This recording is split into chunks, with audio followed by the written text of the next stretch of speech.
विद्यार्थी मित्रांनो, नागपूर महानगरपालिका इथे आरोग्य विभागामध्ये 100 मनुष्यबळ डास उत्पत्ती स्थाने तपासणी म्हणजे ब्रीडिंग चेकिंगसाठी किंवा फवारणीसाठी 100 लोकांची तिथे आवश्यकता आहे.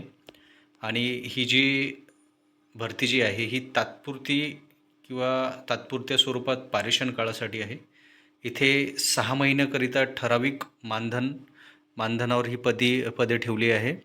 तर याची पात्रता कमीत कमी तो व्यक्ती SSC पास असला पाहिजे आणि वय हे 18 वर्ष ते 43 वर्षापर्यंत चालेल.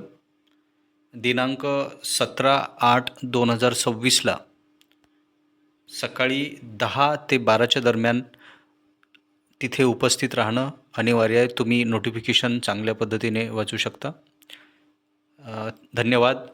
चॅनलला सबस्क्राईब करा आणि हा व्हिडिओ लाईक करून शेअर करा आणि कमेंट करा. धन्यवाद.